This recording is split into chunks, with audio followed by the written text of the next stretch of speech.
with Berkshire Hathaway Penn-Fed Home Services, and kind of straighten out my hair. I got here just in time to get on today. It's been an exciting weekend of estate sales and Sugarland concert and a lot of fun things.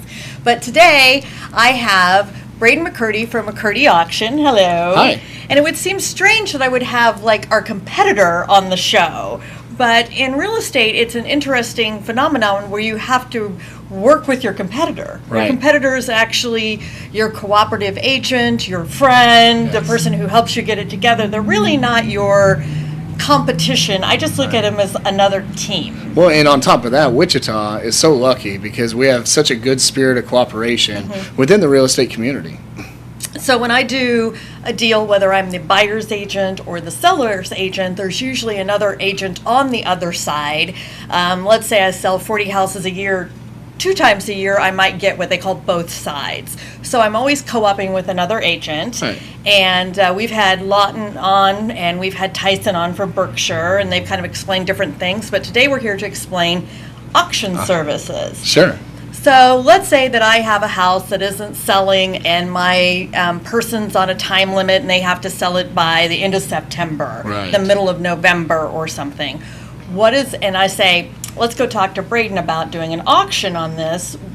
What happens next? Sure, of course. Well, the nice thing about it is we do become a team. We become joint listing agents. We're going to work that transaction together for the common goal for the client and to meet their timeline and to meet the cleanliness factor that an auction can generate as well.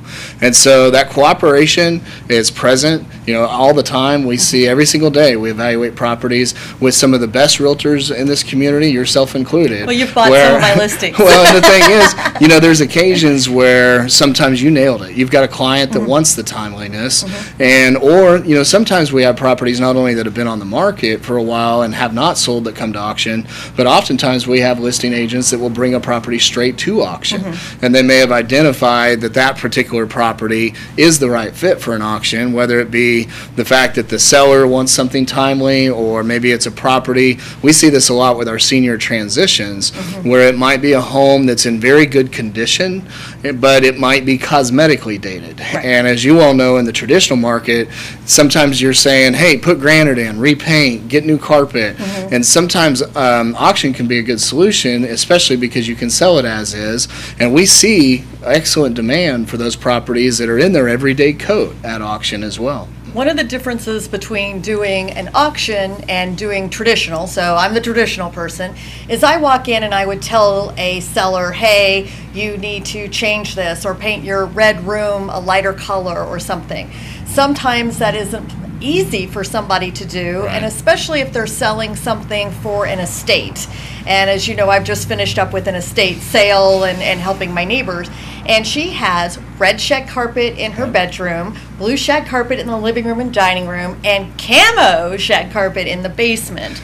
So this house would be a perfect auction. And we see time and again, sometimes the buyers really appreciate, I'd say, the authenticity of that property. They see how it was cared for. They recognize that maybe it has a new roof, maybe it has new heat and air. It does. And those big ticket items, the components of the home have been addressed, but the buyers oftentimes appreciate, especially at auction, the fact that maybe they can come in and put their own thumbprint on it. They can spend a couple weekends running down to Lowe's or Home Depot, and they can come in and design it the way that they choose for their family's needs. One of the things I really dislike when somebody goes ahead and does something is, let's say they put in a light color granite countertop, which is not cheap, and the potential buyer wants a dark countertop for whatever reason.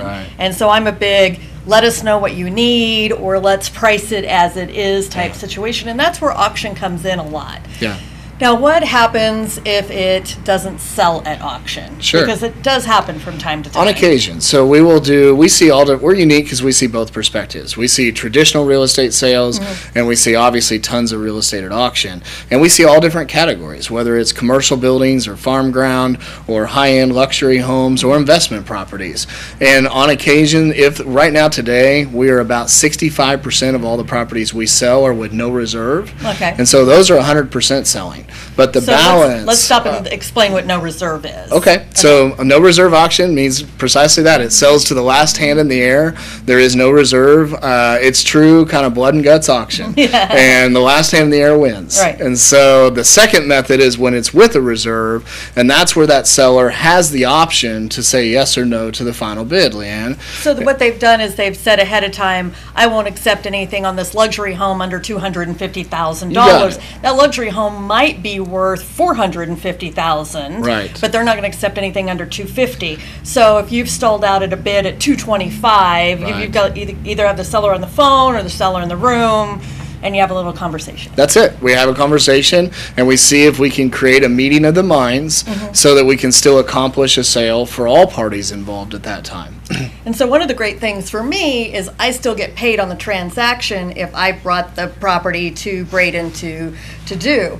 So let me, oh gosh, I fixed my hair today. Last week it was running eye, today it's hair. Anyway, so if I have a house and it's not selling and I send it to Braden, I'm still a listing agent. I still get paid at the end of the auction because there's a 10% premium put on the top. So if it's a $100,000 house, there's another $10,000 put on top so that I get paid, Braden gets paid for his advertising and the work that you do. And there's an incentive program for any other realtor in the market as well that wants to bring the buyer for the auction also. Right. Because there's a couple thousand realtors in Wichita, and so all of them have an opportunity to register and bring a buyer as well. So if you want to register for any auction and you want a buyer's agent to represent you, you have to register for that auction 24 hours before the auction. So if the auction's Friday, I need your stuff Thursday by 2:30 in the afternoon so that we make sure we get the information to Braden so they know to expect us. You know, one other thing too, on the cooperation effort, it's really a win-win for the client because it keeps the listing agent in their sphere of influence that they have in the market, join forces with our team and our marketing abilities so that we're delivering the best results for the client possible. So almost get double advertising. That's it. Because you send out a ton of posts. A lot of marketing. Yeah. Post things to my office and to my house and e-cards and things like that about upcoming auctions. So you do two types of auctions, one on site and one in a big room. Yep. So we'll do about 300 or 400 properties a year and about 8 or 9 events that are off-site auctions where we'll have 30, 40, 50 properties in one evening. Those auction properties, or majority in those, are oftentimes reaching the investment community within the Wichita market or surrounding areas.